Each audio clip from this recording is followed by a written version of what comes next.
Write this story now, let me make sure I use completely new character names. None from the list: Maya, Derek, Lily, Rachel, Adrian, Connor, Brenda, Cassandra, Nolan, Patrick, Tessa. It's just a condo. That's what my mother said to me, word for word, over the phone while I was standing in the parking garage of a hospital in Zurich at 11 o'clock at night, jet-lagged and shaking. It's just a condo, Vivian. You're being dramatic. I remember staring at the concrete pillar in front of me. Someone had scratched a little heart into the paint. I kept staring at that heart while my mother kept talking, and I thought, I am 31 years old, I have been working 16-hour days for the past 8 months, and my mother just told me that the home I bought with my own money, the home my husband and I were supposed to move into when I got back, the home we spent 3 years saving for, is just a condo. I want to tell you how we got there, because it didn't start in that parking garage. It started long before that. It started, really, the day my younger brother got engaged. My name is Vivian. I'm a clinical research coordinator. My husband's name is Seth. We met in grad school, got married when I was 27, and spent the next 3 years living in a one-bedroom apartment and eating a lot of rice and beans because we were saving for a place. Not a mansion, not anything fancy.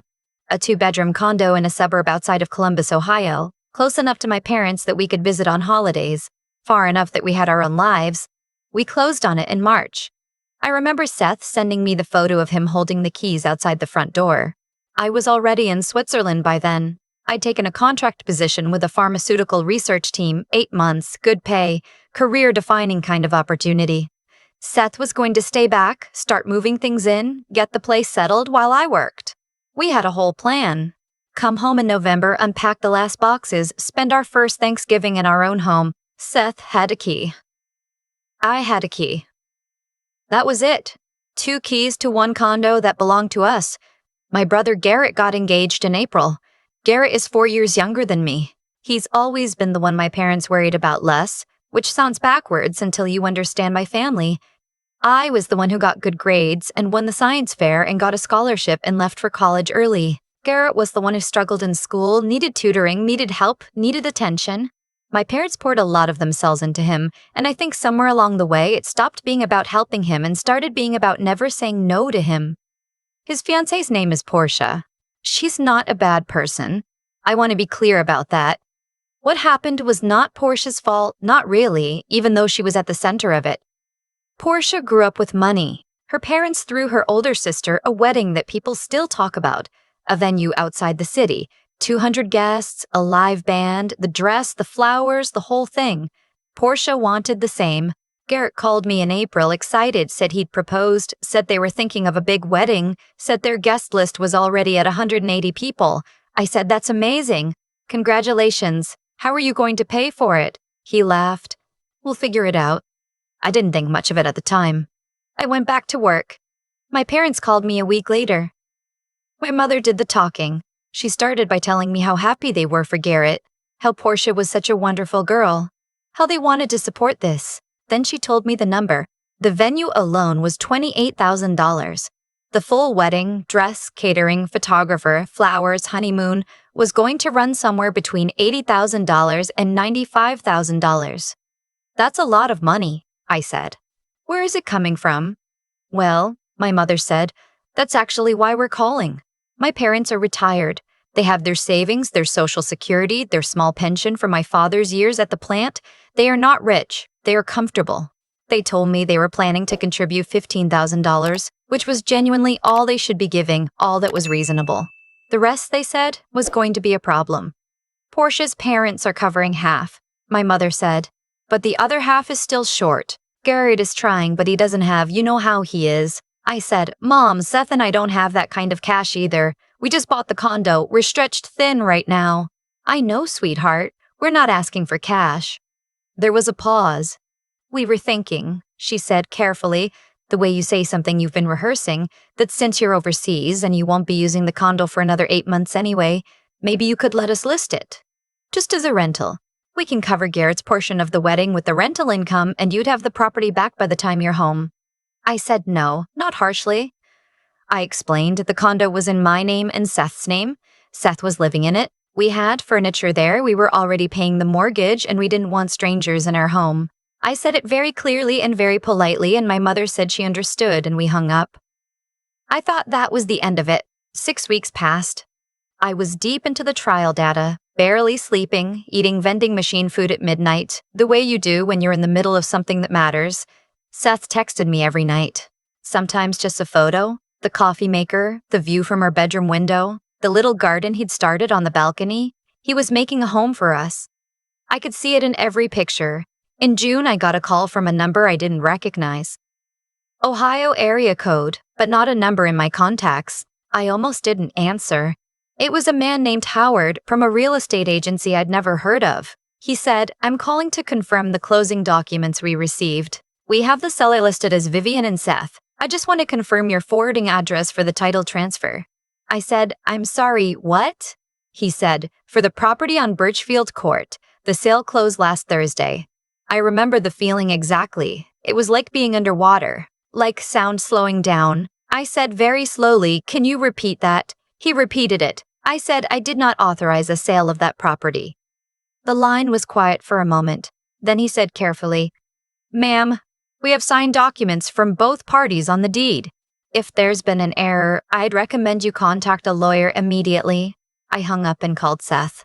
He answered on the first ring, the way he always does.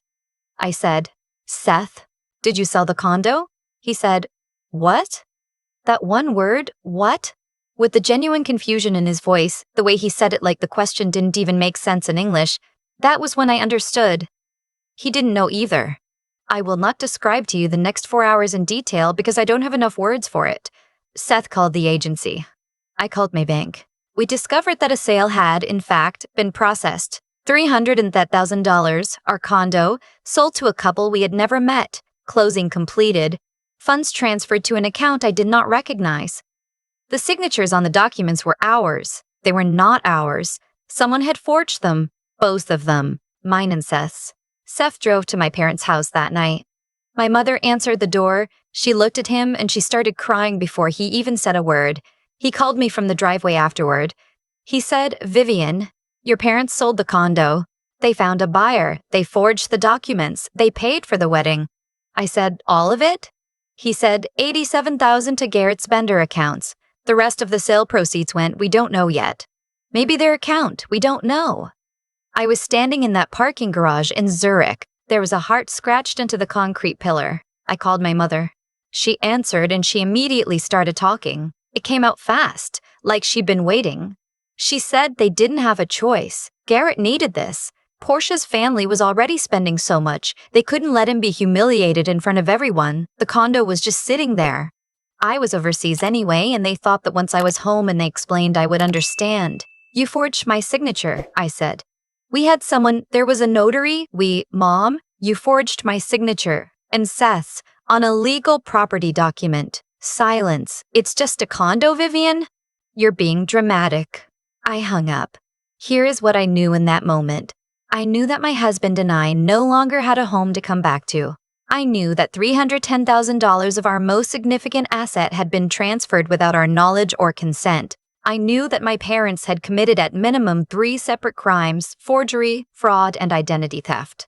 I knew that my brother had gotten married 2 weeks earlier in a venue outside Columbus with 200 guests and a live band and a 5-tier cake, and that Seth and I had not been invited. My mother had said it would be too complicated given my work schedule, and I had believed her. And I knew one more thing, which I didn't tell anyone yet.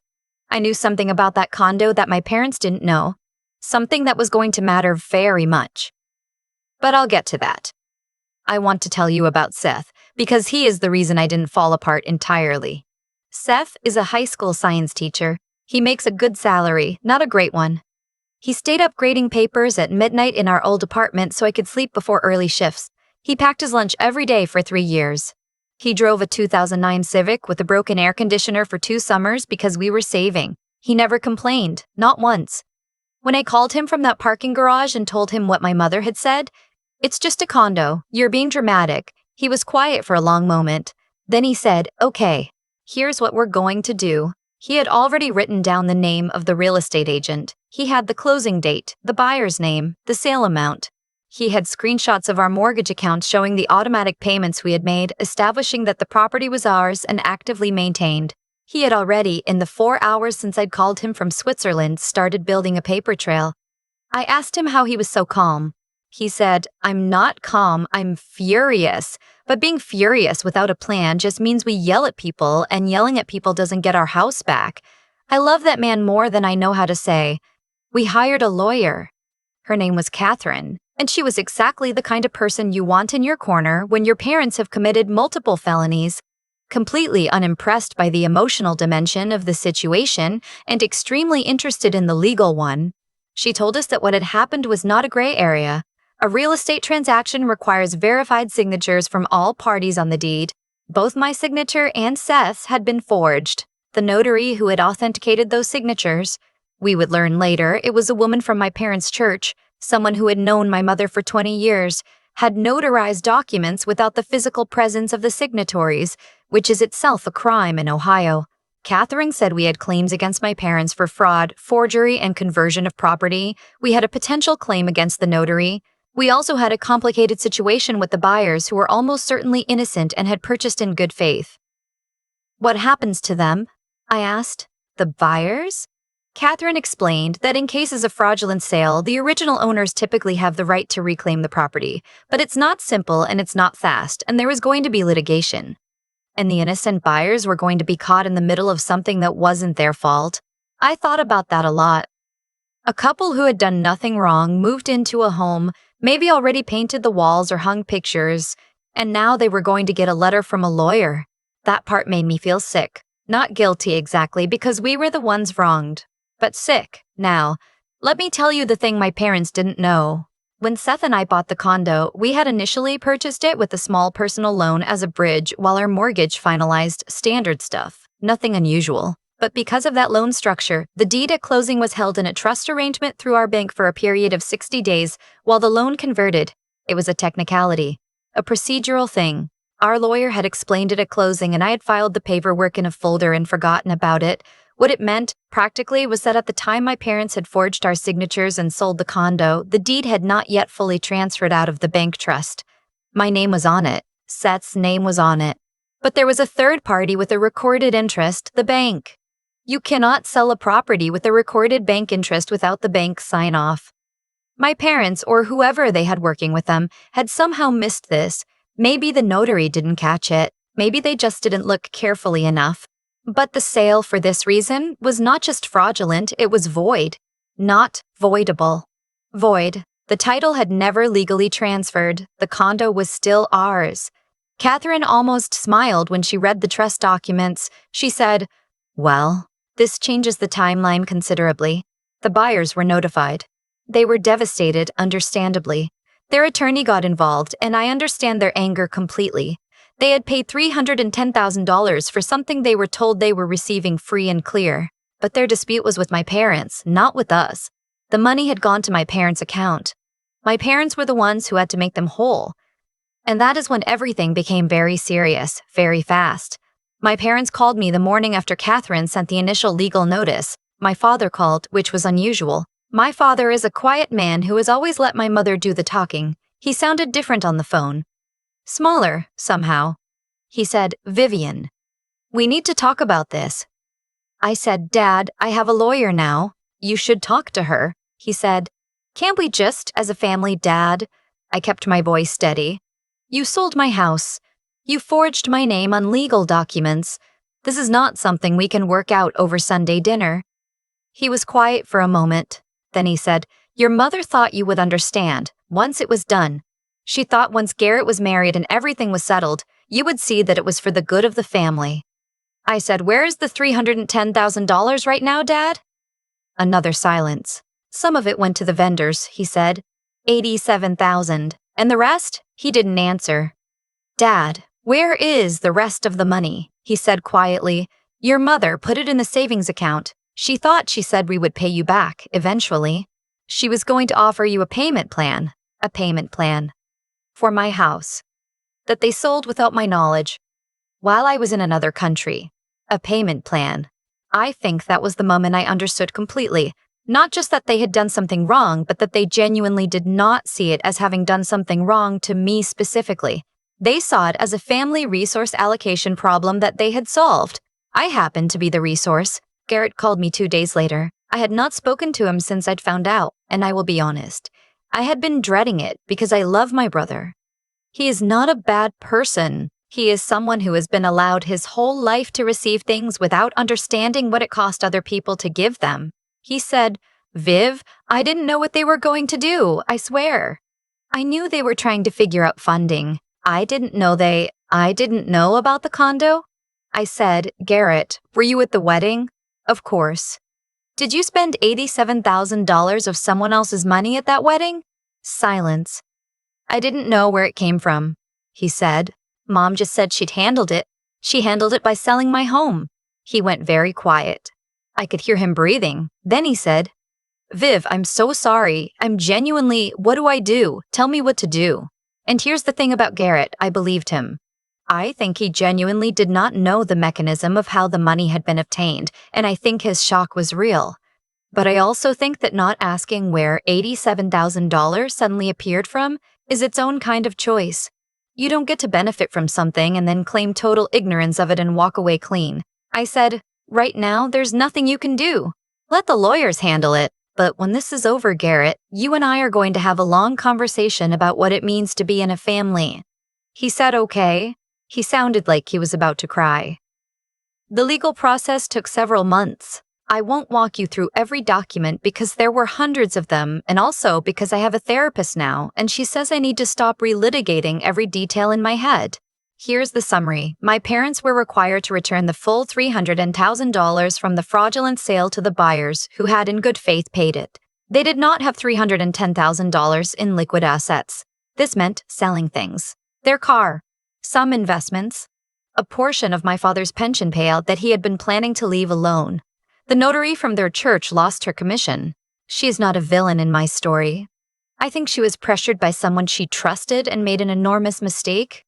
But she lost her professional license, and I do not know what happened to her after that. And I think about it sometimes. My parents were not criminally charged in the end. Our lawyer said we could pursue that route, and I chose not to. Seth agreed, not because what they did wasn't criminal, it was, but because I did not want to spend the next 2 years watching my parents go through a criminal trial. I wanted it over. I wanted to close it. They signed a civil settlement. They acknowledged the fraud.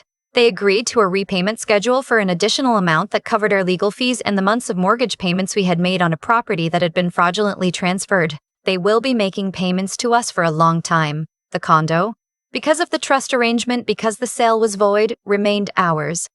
Seth changed the locks in September. When I flew home in November, he was standing outside the front door with a bottle of cheap champagne and a completely straight face, holding up the key. He said, "Welcome home." I started crying in the parking lot. My relationship with my parents is not what it was. I think it will never be what it was, and I have spent a lot of time sitting with that grief, because even when people do terrible things, you can still grieve the version of them you thought you knew. My mother still, even now, does not fully understand why I am not over it. She called me in January to ask if we were coming for her birthday dinner, and when I said I wasn't ready for that yet, she said, "I don't know why you're still punishing us." I have started to understand that she will never say what I need her to say, and that waiting for it is not a plan. My father calls occasionally. He doesn't say much. He asks about work, about Seth, about whether the balcony garden is still going. Seth has expanded it. He grew tomatoes last summer. I think my father is trying to find a way to say something without knowing how to say it, and maybe someday he'll get there. I don't know. Garrett and Portia are still married. He called me on my birthday in August and we talked for an hour. It was not easy, but it was real. He paid for dinner the next time we were in the same city, insisted on it, wouldn't let Seth touch the check, and I think he knew exactly what he was doing. It was a small thing. It was not nothing. Here's what I know now that I didn't know when I was standing in that parking garage in Zurich. My home is not the walls or the square footage or the address. My home is Seth standing in the kitchen on a Saturday morning making coffee too strong the way I like it. My home is the tomatoes on the balcony and the heart-shaped water stain on the bathroom ceiling from the first week we owned the place, when a pipe dripped and we fixed it ourselves with a YouTube tutorial and a lot of swearing. My home was never just a condo.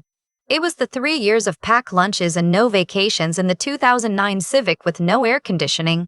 It was the decision we made, together, to build something that was ours. When my parents said it's just a condo, what they were really saying was that what Seth and I had built together did not matter as much as what Garrett wanted.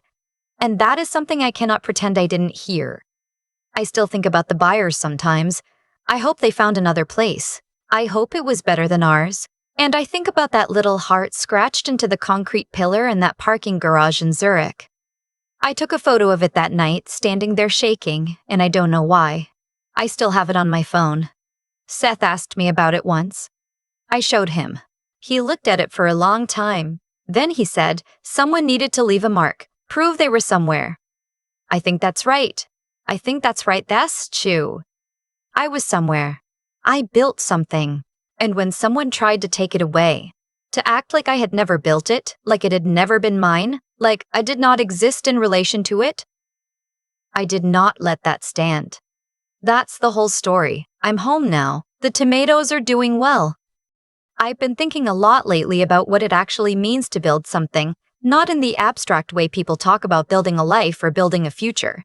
I mean the literal, unglamorous version. The packed lunches. The broken air conditioner you don't fix because that $400 goes toward the down payment instead. The Saturday nights you don't go out because you did the math and eating in is the right call again. Seth and I built our condo the way most things worth having get built. Slowly, quietly, without anyone watching or applauding. And I think that's exactly why my parents were able to tell themselves it didn't really count. Because they didn't see it. They saw the results, the address, the deed, the 2-bedroom unit on Birchfield Court, but they weren't there for the 3 years of small decisions that made it possible. When you don't see how something was made, it's easier to treat it like it simply appeared, like it was just sitting there, available, waiting to be used for something more important. That's a failure of attention. And I think a lot of harm in families comes from exactly that.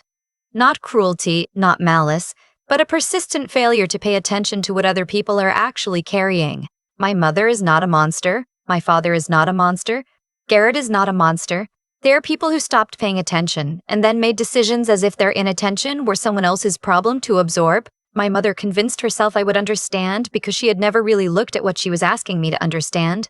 My father went along because going along was easier than looking clearly at what they were doing. Garrett accepted $87,000 without asking where it came from because asking would have required him to care about the answer, and here is what I've learned about that. The hard way, when you consistently refuse to look at what your choices cost other people, the cost doesn't disappear. It just lands somewhere you're not watching. It landed on me. It landed on Seth. It landed on the couple we had never met who bought a condo in good faith and then got a letter from a lawyer. What saved us wasn't luck. It was the habit of paying attention. Seth wrote down the agent's name. He pulled the mortgage records. He built a paper trail in 4 hours because he is someone who knows that when everything goes sideways, you don't get to be emotional and disorganized at the same time. I called Catherine and I listened to what she told me even when it was complicated, even when I didn't fully understand it, because understanding the situation clearly was the only thing that was going to help us. The trust arrangement, the procedural technicality that made the sale void, was not luck either. I had filed that paperwork because our lawyer explained it at closing and I had actually paid attention. I didn't know it was going to matter. I just knew that understanding the things that affected my life was my responsibility, and I tried to do that. Integrity without intelligence is just good intentions that don't go anywhere. And intelligence without integrity is just a tool anyone can pick up and use for anything. What got us through this, what got our home back, was both of those things working together. The discipline to build carefully, the clarity to understand what had happened, and the decision to pursue what was right even when it would have been easier to accept a payment plan and call it done. I am not the same person I was in that parking garage in Zurich. I don't think that's a bad thing.